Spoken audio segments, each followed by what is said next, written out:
C'est à Victoria, en Colombie-Britannique, qu'est préservé l'art unique exercé par les Indiens de l'Ouest canadien. Et les totems constituent la principale attraction du parc Thunderbird, surtout pour les enfants.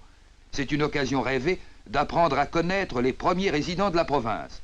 Et nombreux sont les écoliers qui profitent joyeusement de cette leçon d'histoire inusitée.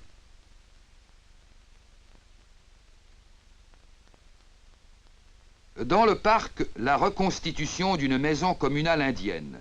Et voici David Quackuttle, dont les ancêtres construisaient des demeures identiques. Il vient souhaiter la bienvenue aux visiteurs. Le feu rituel est allumé. David en profite pour donner une trempe nouvelle à la lame de son couteau, cette lame qu'il mettra bientôt à contribution pour sculpter d'autres totems. Car David est l'associé de son père, le chef Mongo Martin, dernier survivant des grands sculpteurs indiens.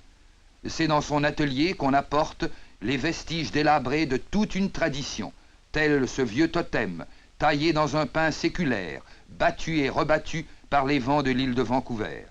Mongo Martin l'étudie avec un soin minutieux.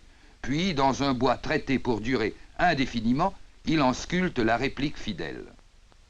Les totems ne représentent pas des dieux primitifs comme l'ont cru les premiers explorateurs blancs. Ce sont des monuments, symboles de puissance et de richesse. Pour les reproduire, le chef respecte la méthode de ses pairs. Il emploie des outils faits à la main, ciseaux, doloirs et gouges de formats différents. Ici, pas de machine. Dans l'après-midi, une visite. C'est Tony, petit-fils de Mongo Martin. Il ne tarde guère à donner son avis au maître sculpteur. Est-ce qu'il n'y a pas quelque chose qui cloche par là?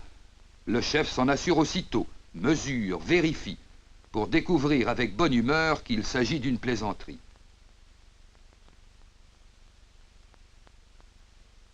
En sortant de l'école, Tony préfère l'atelier à toute autre distraction. Quel endroit fascinant! Tout ce bois qui sent bon, ces outils bien astiqués, ces pots de peinture aux vives couleurs. Encouragé par grand-père, Tony se fait la main. Une petite pagaie indienne, car il est encore un peu jeune pour s'attaquer à un totem de 65 pieds, ou à la sculpture compliquée d'un masque de cérémonie. Le chef Mongo Martin est heureux d'enseigner à son petit-fils un art qui tend rapidement à disparaître. Il espère qu'un jour, l'enfant maintiendra les traditions de famille, préservant pour la postérité le passé des Indiens de Colombie-Britannique, nouveau maître après lui des anciens dieux.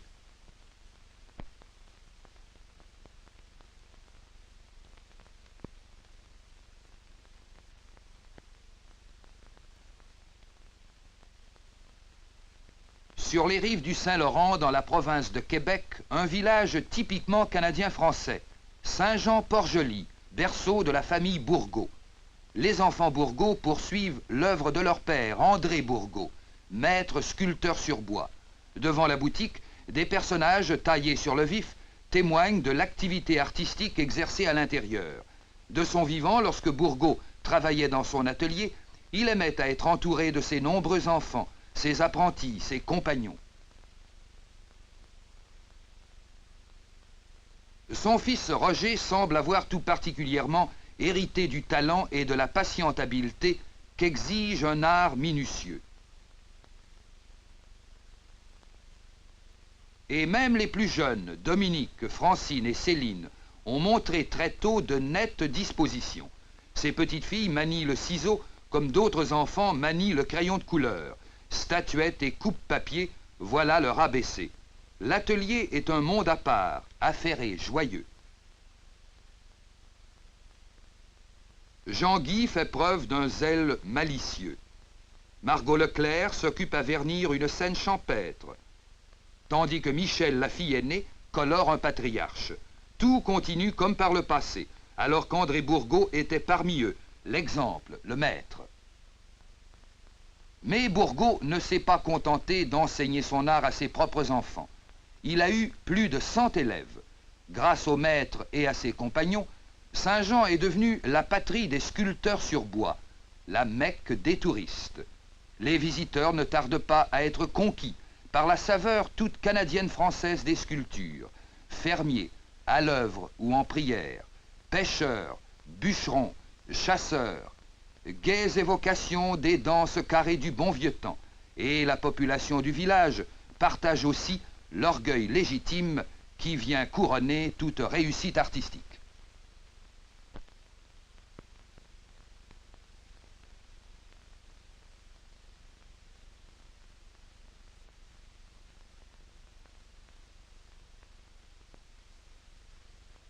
À Calgary, dans l'ouest du Canada, une bande d'écoliers s'apprête à visiter le zoo de l'île Saint-Georges. Mais pas pour voir ces animaux de tous les jours, lions, tigres ou éléphants. Non, les créatures qui les attirent ont disparu de la surface du globe depuis des millions et des millions d'années. Il s'agit des dinosauriens, ou plutôt de leur reproduction, due à l'habileté de John Canerva. M. Canerva prend plaisir à expliquer en détail comment on fabrique un monstre. Avant de rien entreprendre, il faut avoir sous la main un portrait tout à fait ressemblant. Puis on se met au travail. De la tôle et du fil de fer pour le squelette, du treillis pour les entrailles, du ciment pour la chair. Enfin, une couche de plâtre pour la peau. Voilà. Et maintenant, allons admirer d'autres phénomènes.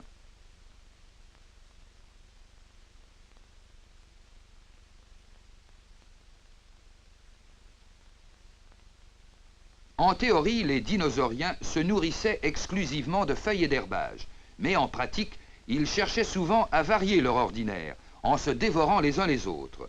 La question était de savoir qui mangerait et qui serait mangé, thème de la dissertation favorite de M. Canerva. Et oui, quand les reptiles dirigeaient le monde, c'était le bon temps. Sur ce terrain d'époque, on rencontre des créatures pour le moins insolites. Plus de 30 monstres squameux, coriaces, armés jusqu'aux défenses. Tous sont l'œuvre de l'imaginatif John Canerva. Il y a une vingtaine d'années, enthousiasmé par un film muet sur les animaux préhistoriques, il se mit à étudier tous les livres de paléontologie qu'il put se procurer. Puis, ayant consacré 5 ans à ses recherches, il réussit à persuader la direction du zoo de l'île Saint-Georges. Il allait fabriquer des reproductions grandeur nature de ses protégés. Aujourd'hui, ces premiers monstres, âgés d'un quart de siècle, sont encore en parfaite santé. L'Ouest canadien, c'est la patrie des cowboys. Quoi de plus naturel que de vouloir monter un dinosaurien? Ah, un rodéo pour reptiles géants, c'est ça qui aurait été passionnant. À une époque beaucoup plus récente, il y a 15 000 ans à peine, les animaux ressemblaient davantage à ceux que nous connaissons. On peut s'en rendre compte dans une autre division du parc. Les vieux dinosauriens disparus, une créature bien plus menaçante avait fait son apparition. L'homme. Mais pour les enfants, l'homme n'aura jamais l'attrait de Brontosaure, le plus monstrueux des monstres. Ce plantureux gaillard ne faisait pas le compte de ses calories. Il s'empiffrait jusqu'à peser 65 tonnes. Il atteignait une telle dimension qu'on ne l'imagine guère se traînant hors de son lagon natal, immense baignoire où surnageait son énorme masse. Une façon comme une autre de résoudre le problème de l'embonpoint. Quelle joie pour les enfants de dessiner Brontosaure et tous les phénomènes du zoo de Calgary, où le passé préhistorique revit grâce à John Canerva, le maître des monstres.